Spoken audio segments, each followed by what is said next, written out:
Kindled Flame. Chapter 3. The Undead Burg. Snuggly's voice rang out with the fearless enthusiasm of youth. Race you to the top.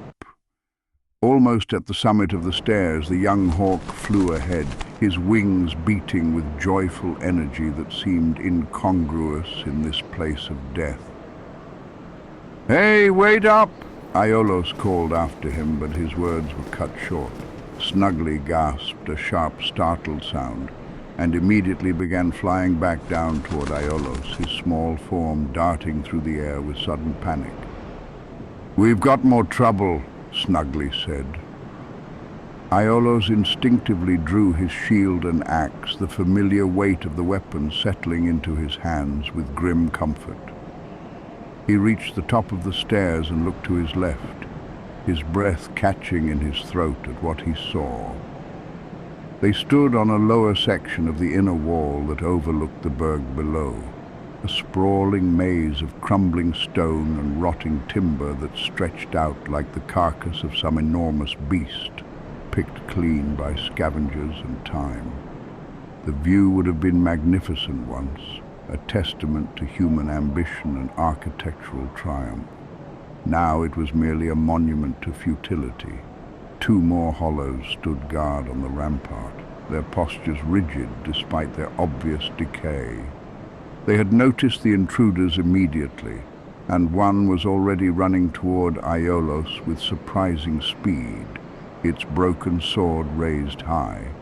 Aiolos raised his shield and absorbed the hollow's first attack, the impact jarring his arm but holding firm. Without hesitation, he brought his axe up in a rising slash that caught the hollow across the torso. Blood, thick, dark, almost black, gushed from the wound in a torrent that splattered across the ancient stone. Yeah, get him, the young hawk chirped. Feeling as if he had gained the upper hand, Aiolos kicked the hollow hard in the chest. It stumbled backward, arms windmilling for balance, and Aiolos seized the opportunity. He leapt forward, bringing his axe down with all the strength he could muster. The blade bit deep, and the hollow crumpled. Yeah, that's what you get, Snuggly cheered. He stood and immediately turned to his left to engage the second hollow, but it was already in the air, as if it had watched Aiolos' technique and mimicked it with the mockery of intelligence that some hollows retained. The creature was airborne, its battle-axe raised high, preparing to bring it down on Aiolos with crushing force. He brought his shield up just in time, but not yet fully balanced from his previous attack. The blow knocked his shield arm violently aside, leaving him completely exposed.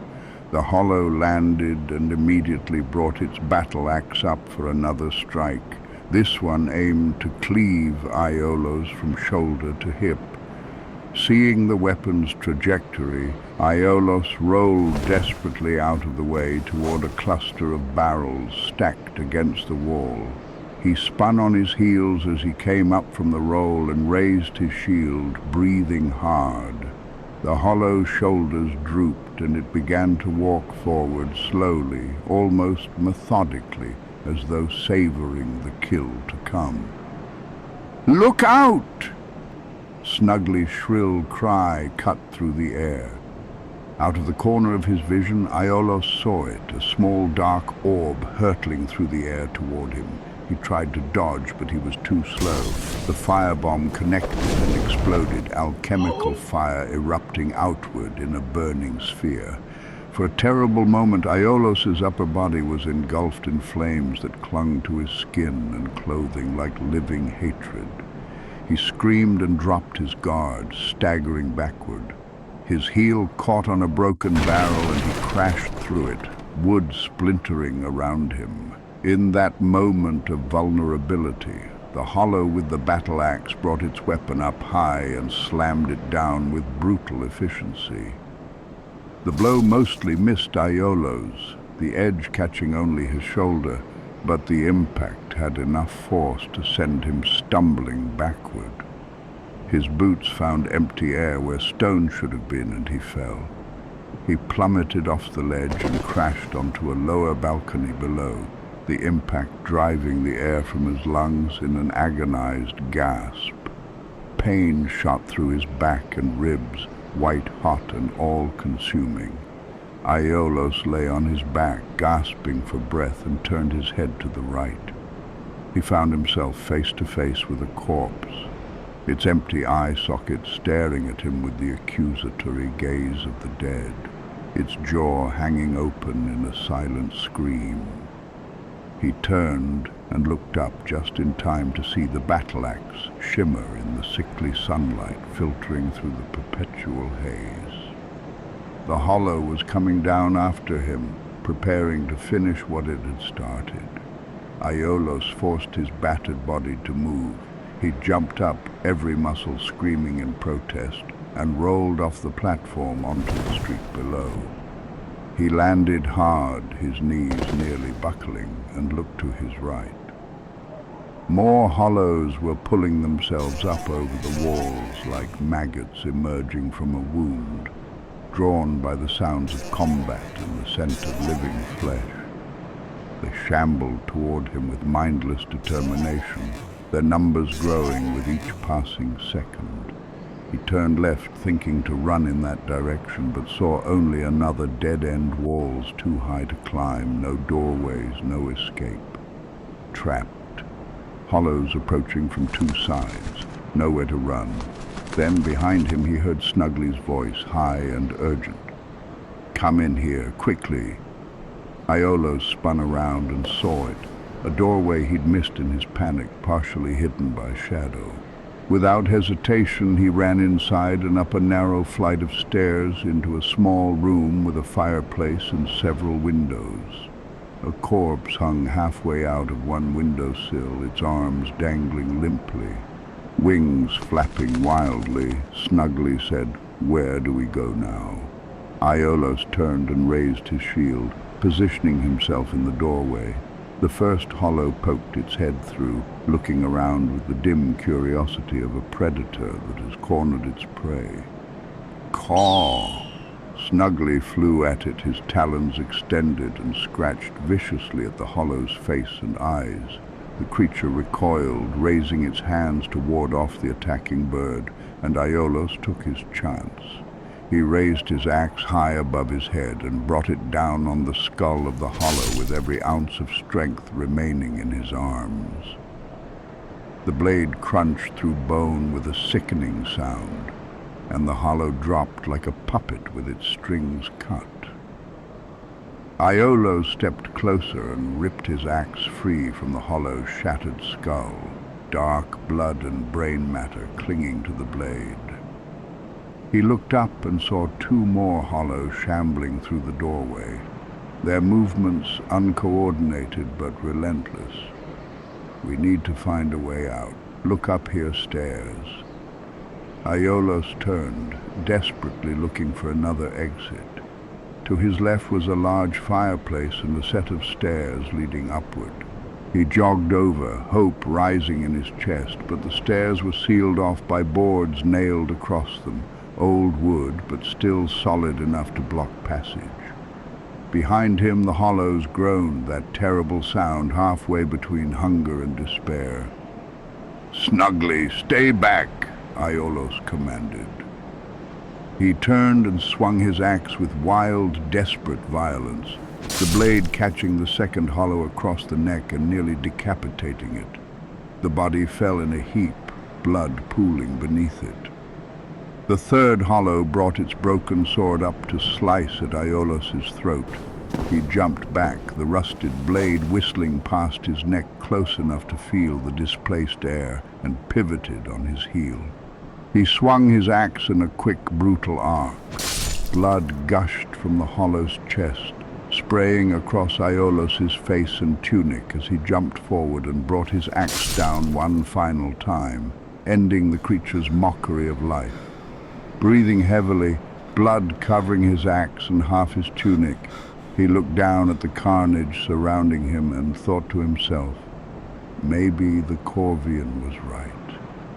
Maybe I am too weak for this. Are you all right?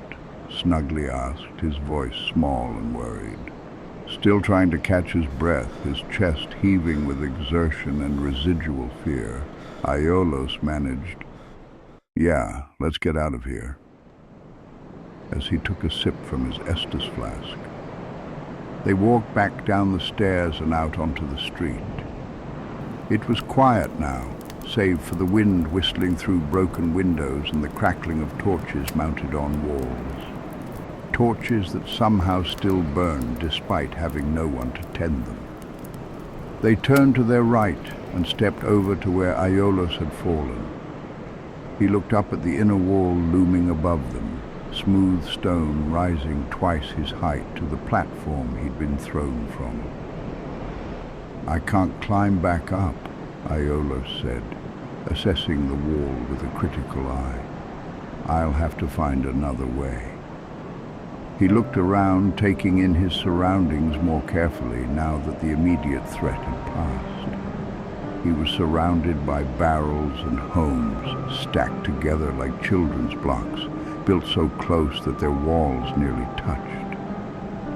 A narrow bridge constructed of crumbling stone led to another house across a small gap. "I'd hate to live like this," Aiolos muttered, his voice tinged with disgust and pity. "No room to breathe, no space for a family."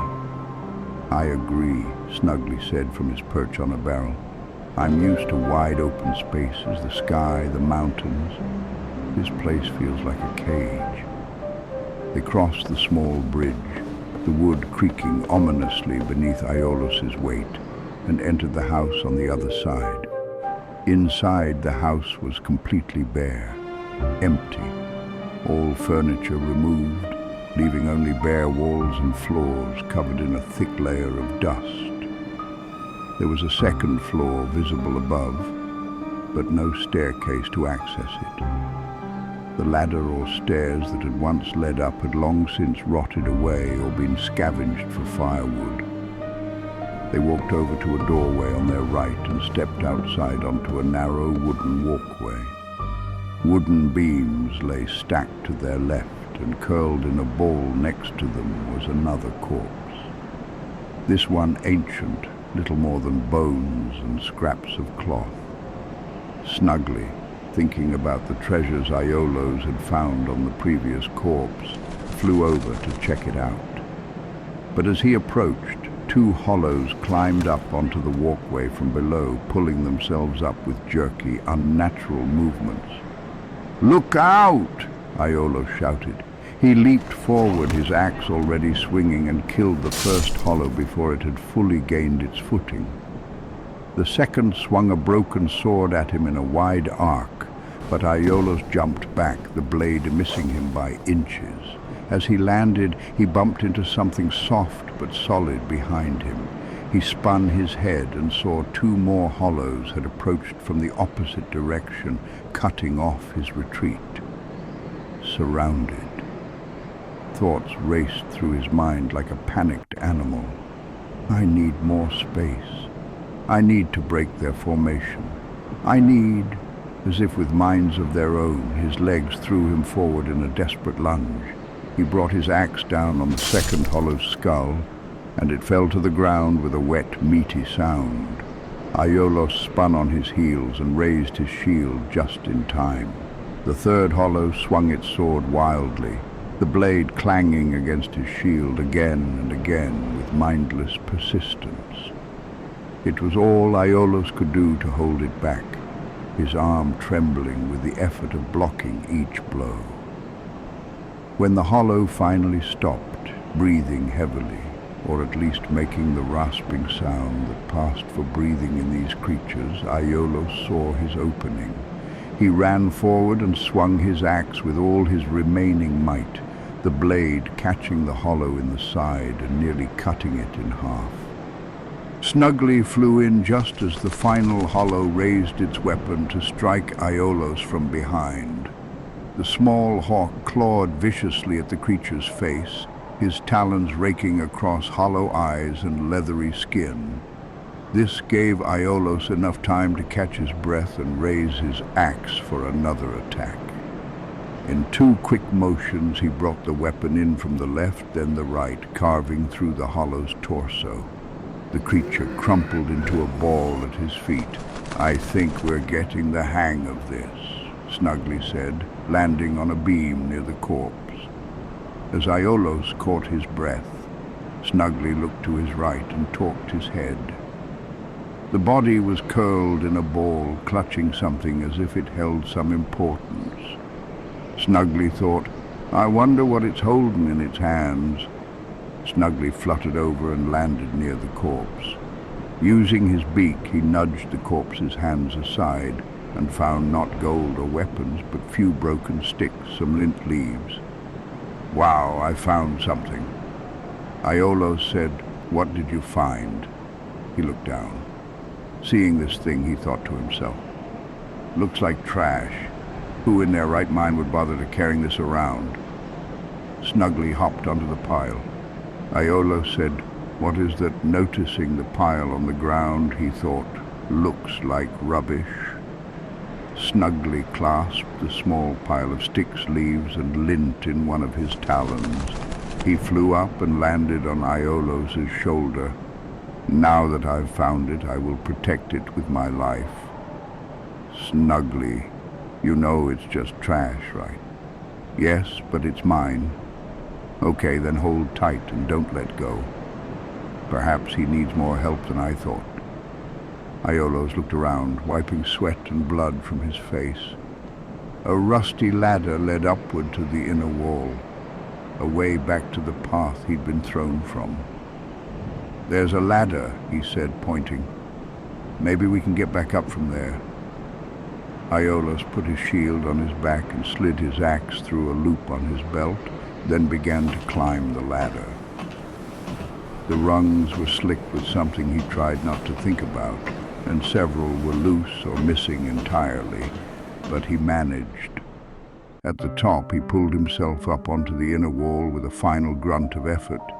He took a few steps to his right and looked out over the Burg below, and the sight stole his breath. "Wow," he whispered. "So many homes, so many people must have lived here."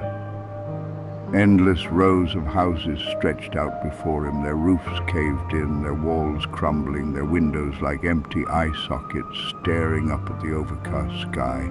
Thousands of people had once called this place home, had raised children here, celebrated festivals, fallen in love, grown old. He turned and continued down the narrow path along the wall. "And they all went hollow," he said aloud. Snuggly said, "My parents told me about Hallows. My mother said that the undead curse is old, very old. My father said it is not a curse, but an inheritance." "Inheritance?" Aiolos said. "If that was the fate of an entire city, or as your parents say, of the world, what could I, a pyromancer who can't even use his pyromancies, possibly do to stop it?" The question hung in the air, unanswered and perhaps unanswerable. Halfway down the path, the wall was broken, crumbled away by time or violence, allowing Aiolos was about to hop down when he felt something. A shiver ran up his spine. He looked to his left. Another poor soul slumped over on a wall. Aiolos walked over and felt that peculiar presence. He reached down and again felt something writhing just below the skin. He pulled the dark thing from the corpse. He looked at it for a moment, then placed it in one of the pouches on his belt. He walked back to the break in the wall and hopped down. Snuggly asked, "What was that?" "I don't know," he said out loud, but thought to himself, "Yet." They returned to the stairs he had originally ascended into the Undead Burg. They stepped forward toward a wooden bridge.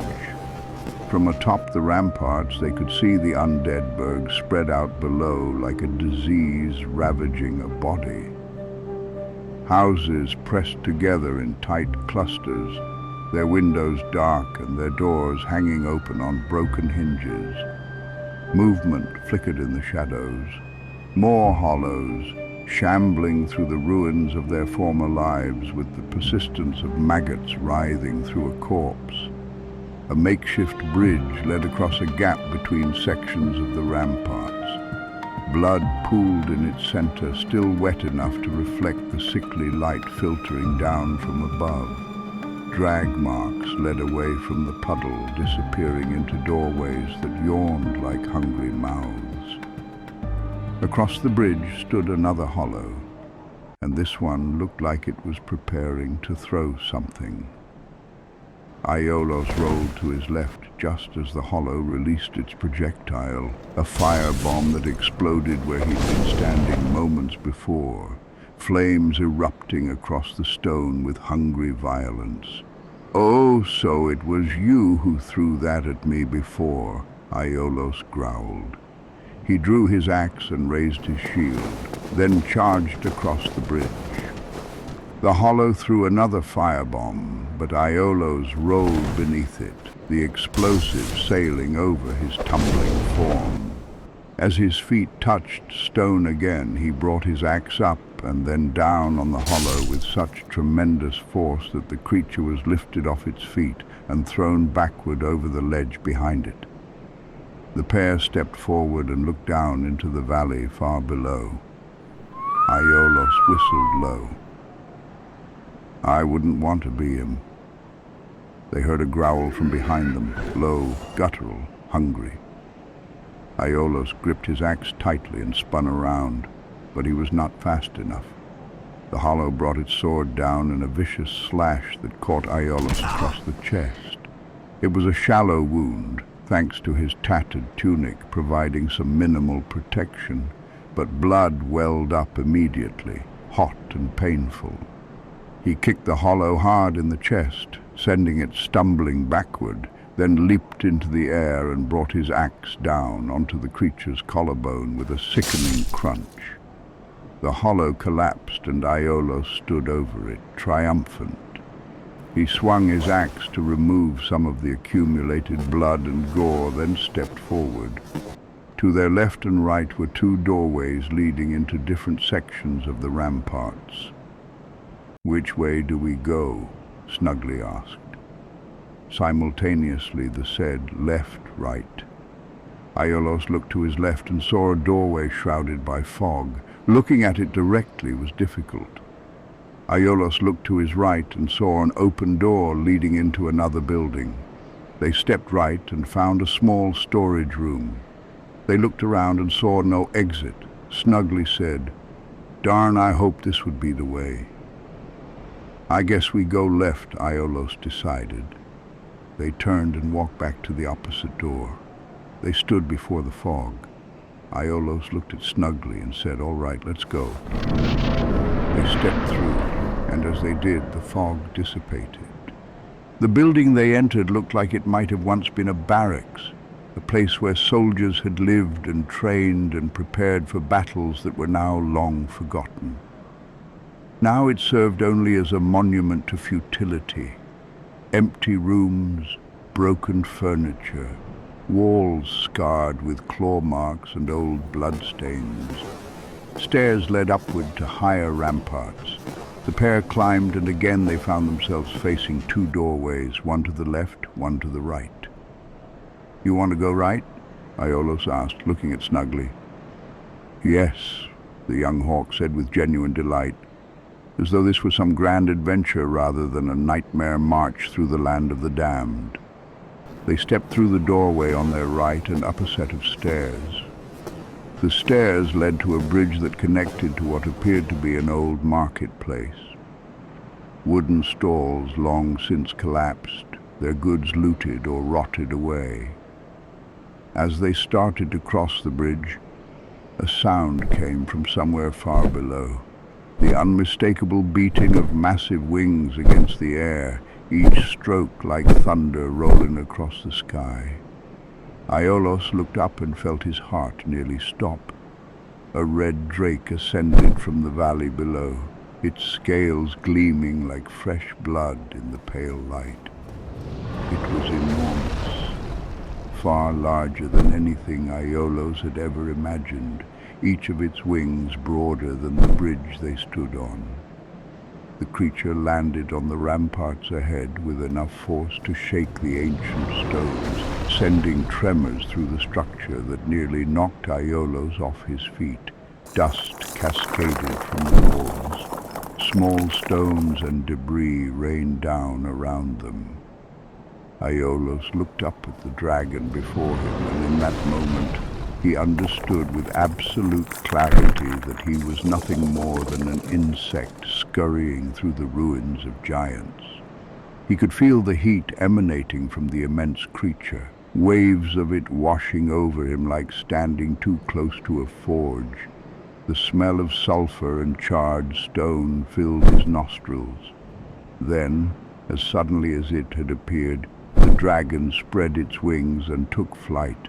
Its majestic form rose gracefully into the air and soared up and over the inner wall, disappearing into the heart of the Burg. For just a moment, a single impossible moment, Aiolos could have sworn he saw someone riding the dragon. A figure in blue armor silhouetted against the blood-red sky. He blinked, and all he could see was the tail of the drake disappearing over the inner wall. Its cry echoed through the stone corridors, a sound that reverberated in Aiolos's chest and made his bones ache. It felt like a promise, or perhaps a warning. This encounter was merely postponed, not avoided. "A dragon," Aiolos whispered, his voice filled with awe and terror in equal measure. "We really are in the land of the gods." But these were not the gods of light and mercy Aiolos had been taught to revere in his childhood. These were older things, creatures that had ruled when the world was young and cruel, and they had awoken hungry from their long slumber. He stepped off the bridge, his legs still trembling slightly, and found that this area was defended by hollows who had retained enough coordination to work together. They fought from behind barricades constructed from broken furniture, rubble, and Aiolos realized with growing horror the bones of their fallen comrades, arranged in deliberate patterns that spoke of some lingering intelligence. Aiolos stepped forward cautiously. At the top of a small set of stairs, he saw a bloodstain on the stone and several broken crossbow bolts scattered across the ground. Then he heard the telltale sound of a crossbow releasing its bolt, that distinctive thwack of the string. He raised his shield instinctively, and the bolt embedded itself in the wood directly in front of his face, the point stopping mere inches from his eye. The space between him and the archer was filled with barricades and barrels, creating a maze of obstacles. Aiolos wove between the barriers in a serpentine pattern, his axe rising and falling as he encountered the first hollow. Shield splinters flew like wooden snow as his blade bit into the creature's makeshift defense, and the body crumpled to the stone. The archer that had been harassing him from a distance loosed another bolt. Aiolos rolled out of the way, feeling the projectile whistle past his ear, and came up swinging. He killed a second hollow that had shambled around from behind a barricade, his axe catching it in the throat. Aiolos yelled, "Snugly keep low." A third hollow emerged from cover, but Aiolos was already running toward the archer, determined to end the threat. He dodged two more bolts in quick succession, each one coming closer than the last, and finally pressed his back up against the door below where the archer had taken position. "Maybe I can hide in here for a moment," he thought, his chest heaving. Snugly, come on." He opened the door and they both rushed through. Aiolos slammed it closed behind them, cutting off the sounds of pursuit. He turned, looking desperately for another way forward, and stepped out onto a balcony. Smoke rose from somewhere below, thick and acrid. The smell hit him like a physical blow. It reeked of death, of burning flesh, of things that should never be burned. He looked down and to his left, where he saw a corpse slumped against the wall. Clutched in its skeletal hands, covering most of its body, was a shield far superior to the pot lid he'd been using. It was a proper knight's shield, oval-shaped and reinforced with metal bands painted with a faded crest he didn't recognize. Aiolos pried it from the corpse's grip and tested its weight. "This will do much better," he said, slinging his old shield aside. The door burst open behind him. He spun around, heart racing, and leaped into the room, bringing his axe down on the hollow that had followed him. Blood spewed out across the balcony, spattering the railings and dripping down to the courtyard below. Aiolos stepped out of the room, knowing the archer was still waiting for him somewhere above. He raised his new shield and turned the corner, then ran up a short flight of stairs.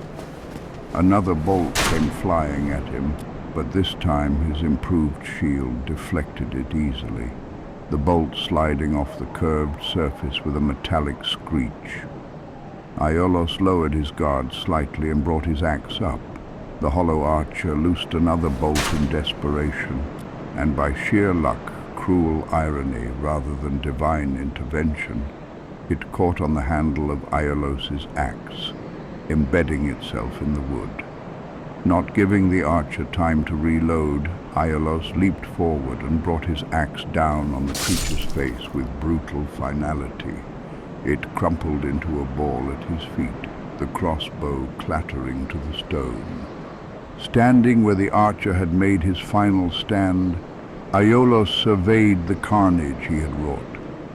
Bodies lay scattered across the ramparts like discarded dolls, their blood painting the ancient stones in fresh patterns of red and black.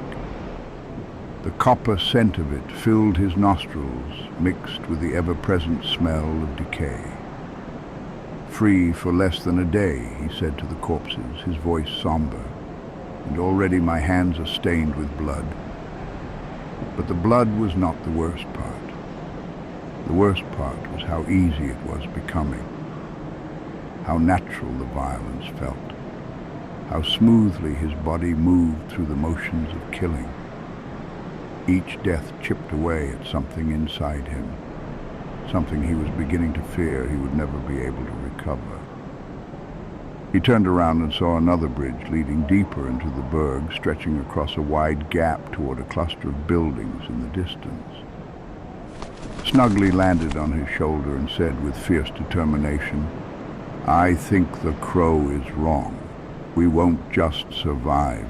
We'll find whatever we need to get the favor of the gods and get you home."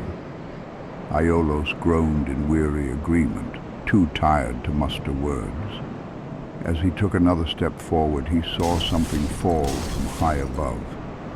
He jumped back instinctively, and fire bombs exploded upon the bridge where he'd been standing, balls of flame erupting across the cobblestones. He looked up to see hollows hurling more fire bombs down from the buildings above, their throws coordinated in a way that suggested some remnant of tactical thinking. Seeing the bridge engulfed in flames, he thought, "Maybe I can get by, but—" He turned to Snugly, then said, "Okay, I guess we'll have to find a different way," Aiolos said, backing away from the bombardment.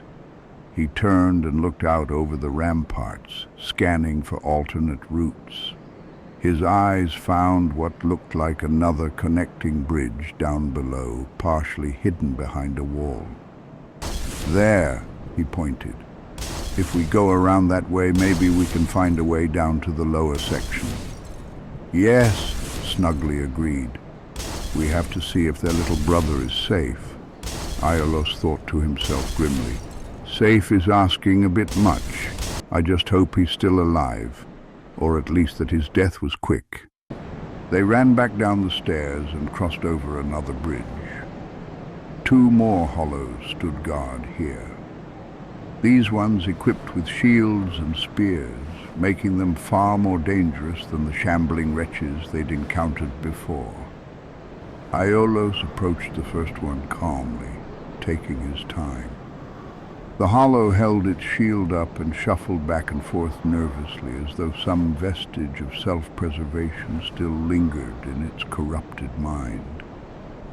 Aiolos thought to himself, if I just swing recklessly, he'll block my attack and use that opening to stab me. He waited, watching the hollow's movements, looking for a pattern. Come on, he muttered under his breath. Finally, in a burst of frustration, he kicked the shield violently to the side, knocking it out of position, and brought his axe up and then down, embedding the blade deep in the hollow's skull. He ripped it out with a savage jerk, and the hollow fell to the ground in a heap of armor and bone. Aiolos turned to his right to engage the second spear-wielding hollow. It thrust at him with its weapon, the spear point aimed at his chest, but he rolled out of the way. The spear scraped across the stone where he'd been standing. He came up from his roll and immediately ran at the hollow. Again, he kicked the shield out of the way and brought his axe down with tremendous force. The hollow stumbled backward, still clinging to some semblance of life, and attempted to jab its spear at Aiolos one final time. But Aiolos was too quick. He sidestepped to the right and brought his axe down on the hollow's collarbone, shattering bone and severing muscle. The creature fell to the ground, its shield and armor clanging loudly against the stone. "All right, now how do we get down?"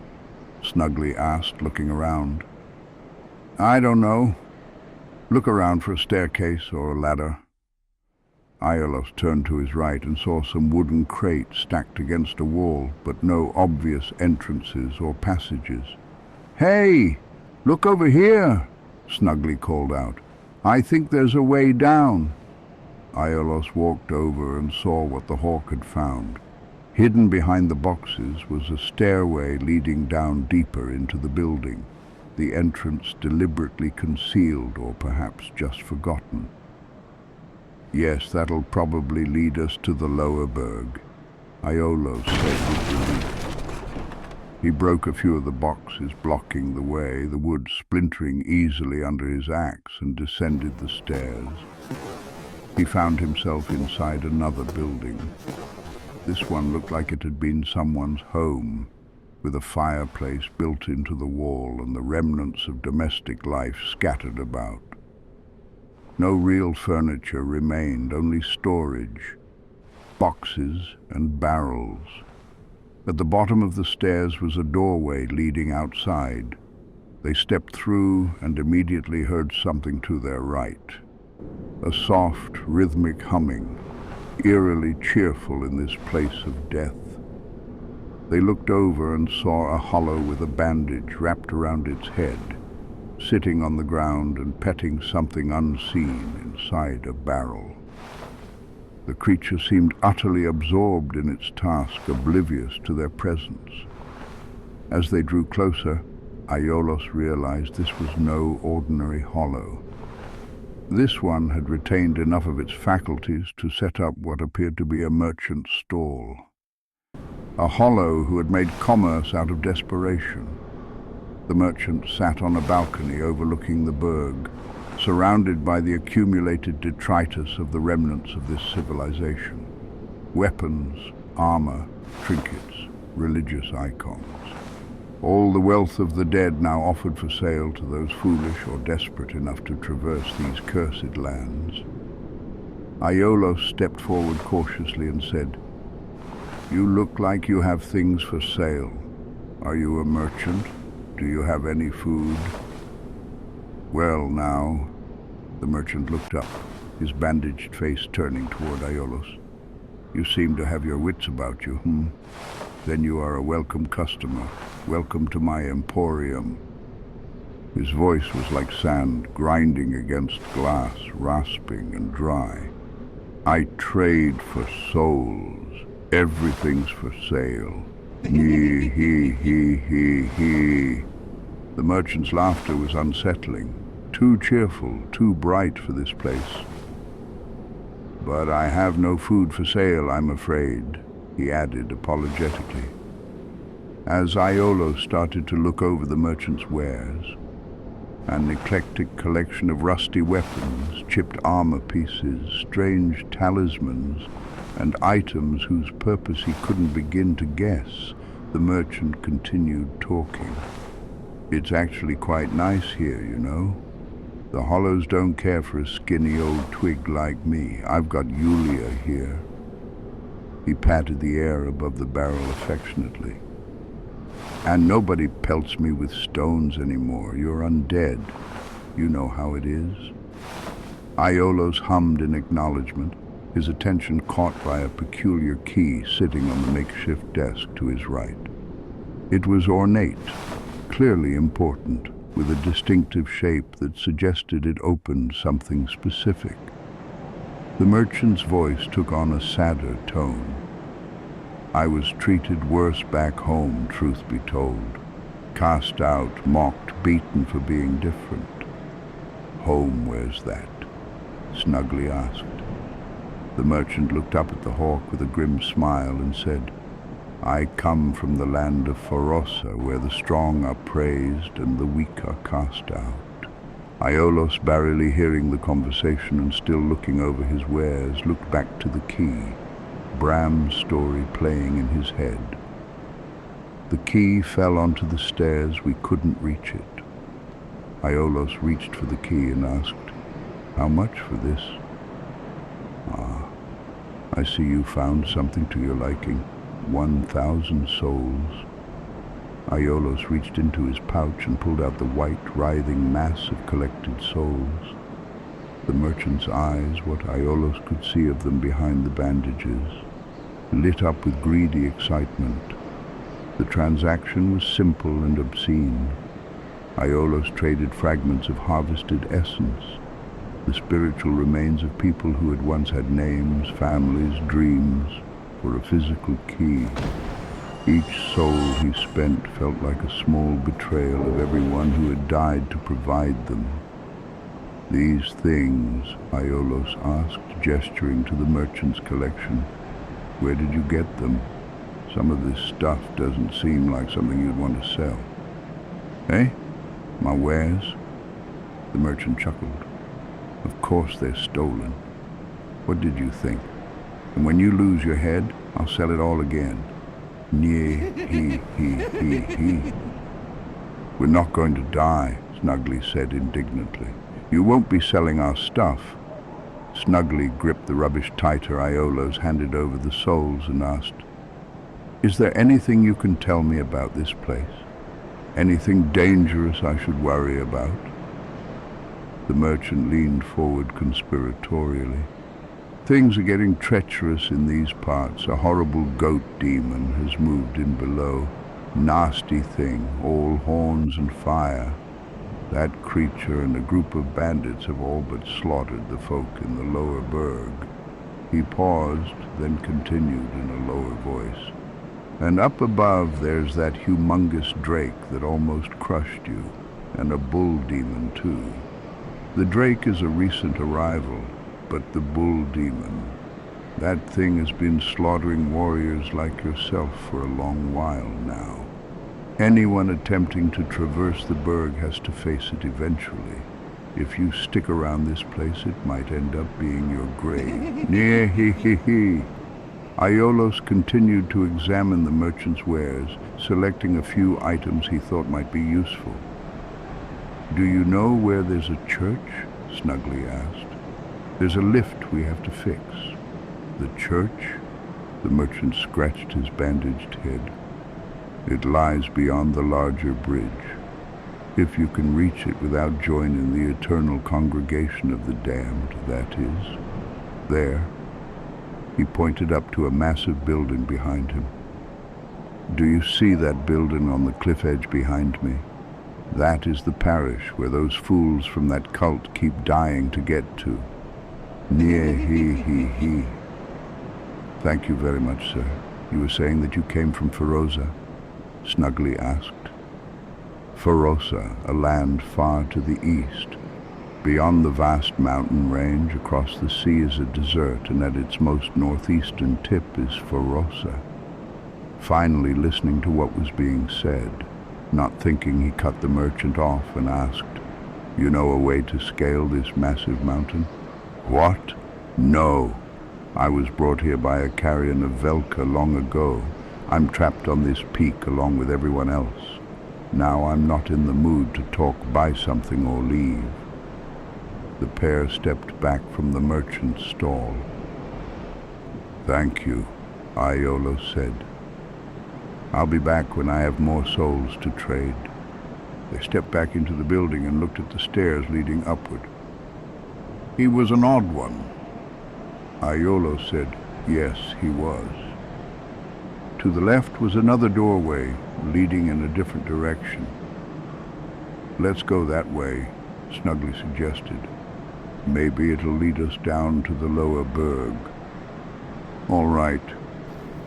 They started to walk toward the door, and as they moved through the room, they noticed the large fireplace in the center, and a cabinet filled with dishware, plates and cups arranged neatly as though the owners had simply stepped out and would return at any moment.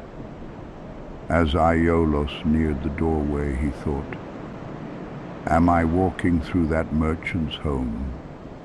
Maybe this is where he... The cabinet exploded without warning, a battle axe smashing through the back of it in a shower of splinters and broken pottery. The sudden violence startled both Iolos and Snugly, and they jumped back in alarm.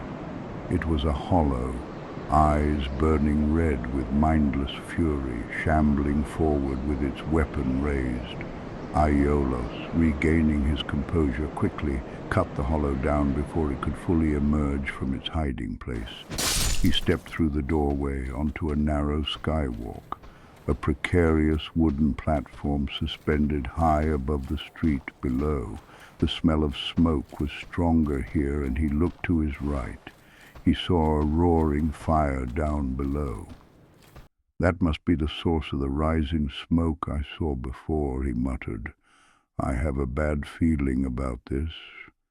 Iolos turned and jogged through the doorway at the opposite end of the skywalk. To his left was a staircase leading down, and he followed it, hoping it would finally bring him to the lower Burg. But to his dismay, the stairs led only to a small enclosed area with a ladder leading up instead of down. At the base of the ladder were 4 hollows wearing nothing but tattered loincloths, each clutching a broken sword. They looked up at the sound of footsteps, and their hollow eyes fixed on Iolos with terrible hunger. Iolos stepped forward and said firmly, Snugly, you're not ready for combat like this yet. Stay back and watch. You'll see the openings soon enough, and then you'll be ready to help. Okay, Snugly said, disappointment evident in his voice as he perched on a wooden beam. Iolos stepped forward, and the 4 hollows began rushing at him in a disorganized mob. He raised his shield and waited, patience warring with fear, as the first hollow bounced off his shield, then the second. In that moment of confusion, he brought his axe up in a devastating arc and cut down the first 2 hollows with a single swing, their bodies collapsing in a spray of dark blood. Then, from down deeper in the Burg, they heard a scream, high-pitched, terrified, unmistakably human. Iolos's head snapped toward the sound, but he couldn't afford to be distracted. The remaining 2 hollows were already upon him. The third hollow leapt with surprising agility, its broken sword slicing through the shoulder of Aiolos's tunic. He felt the blade bite into his flesh, hot blood gushing from the wound. He jumped back to create distance, reassess his position, then rushed in and brought his axe down with brutal efficiency, killing the third hollow. The fourth hollow stepped back, seeing its three companions fall, and for just a moment something like fear flickered in its hollow eyes. But Aiolos did not let it turn and flee. He slashed horizontally, and the hollow was thrown against the wall, where it slumped to the ground and went still. Aiolos gasped for breath and placed his shield on his back, swinging his axe to remove the blood. He slid his axe into his belt loop. "All right, let's go. Maybe we'll find another way to the lower Undead Burg from up there." At the top of the ladder, he turned around and saw the vast expanse of the Burg spread out before him. He could see the great bridge high above, spanning the gap between the outer walls. The view was breathtaking and terrible in equal measure. "Hey, look, another corpse," Snuggly said, pointing with one wing. "Maybe it'll have something useful." "Maybe," Aiolos agreed, "but try not to rush in without checking for danger first. You worry too much." They searched the body but found nothing of value except 3 small knives. The handle was too short to hold properly and cut food. The blades were long and sharp.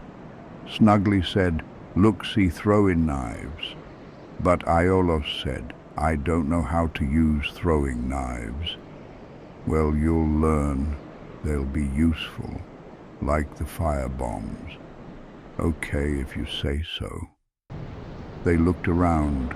With no obvious way down, they looked over the edge of the building. They looked down over the edge and saw the broken remnants of a bridge leading to the storage building below, a second floor they couldn't reach before. Aiolos assessed the gap. It wasn't too wide. With a running start, he could clear it. He stepped back, lined himself up carefully, and ran for the edge. He leaped into the air, and as he landed on some rickety wooden boards on the other side, as he hit the boards, his momentum threw him, and he rolled forward to distribute the impact, tumbling into the building. He coughed as the roll kicked up clouds of dust. "I guess no one's been here in a while." He looked around and saw more barrels and storage crates, along with a staircase leading up and out onto what appeared to lead outside. Aiolos stepped out onto a balcony. From here he could see even more of the Undead Burg below, stretching out in all directions. "It looks more like a city than a burg," Snuggly observed. "So many people must have lived here." Aiolos looked to his right and saw another corpse. This one slumped over the banister of the balcony. At its feet lay a crossbow and a pack of bolts, both in reasonably good condition. Aiolos picked them up and secured them around his back and waist. "Maybe these will come in handy," he said. He turned back and walked around the balcony. "Come on, this way," Snuggly called from ahead. At a broken section of the balcony, Aiolos looked at the shattered banister and the drop beyond. "You want me to jump off this?" "No, I'll meet you down there." He turned around and walked back inside, down the stairs to the platform he'd landed on earlier. He looked down below and saw a staircase leading to the ground level. He followed it until he came to the last few steps, which had broken away and crumbled. He hopped down the remaining distance and found himself in a storage room. His stomach growled loudly, painfully. "Maybe there'll be something to eat in one of these crates," he said hopefully. "Or maybe food in those sacks." When he broke open the crates, he found nothing edible, just moldy cloth and rusted tools. In the burlap sacks he found cups and pottery, but no food. snugly flew in and landed on his shoulder. "What are you doing?" "Looking for food. I'm so very hungry." His voice was plaintive, almost childlike. He turned around and started to walk out when he remembered the emerald flask on his hip. He pulled it off his belt and took a sip. His wounds closed and he felt slightly better. He stepped through the door, recognizing where he was. "This is back where that hollow burned me with the firebomb." He looked forward and ran through the doorway, back up the stairs to where he had killed the archer earlier. As they started to walk up the stairs toward the area where the hollows had been throwing firebombs, they noticed to their left a makeshift bridge connecting one building to the ramparts. At the top of the stairs, through a doorway, they could see the unmistakable glow of a bonfire. Tired, hungry, and wounded, the pair stepped inside. They found themselves in another storehouse, this one larger than the others they'd explored. It had more burlap sacks and barrels stacked along the walls, but Aiolos could smell something different here, something that made his mouth water. Food. He opened up one of the sacks and found potatoes inside. Dozens of them, slightly withered but still edible. He pulled out an armful and carried them over to the bonfire. The bonfire stood in the center of the room, a coiled sword plunged into accumulated ash, its blade blackened but unbroken, flames flickering weakly around it. Aiolos reached out his hand, and as he drew close to the sword's hilt, the flames suddenly ignited, bursting into vibrant life as though welcoming him home. He broke apart one of the wooden boxes, using his axe to carve a splinter of wood the size of his finger into a makeshift skewer. He pierced the potatoes and held them over the flames, watching them slowly turn golden brown, the skins crisping and the smell of cooking food filling the air. They sat in the flickering light, and Aiolos found himself contemplating everything that had happened. He thought of the firekeeper, trapped behind her bars, bound to tend a flame that would never die and never bring warmth to her tortured heart. He thought of Petrus, clinging desperately to faith in gods who had abandoned their creation to rot and ruin.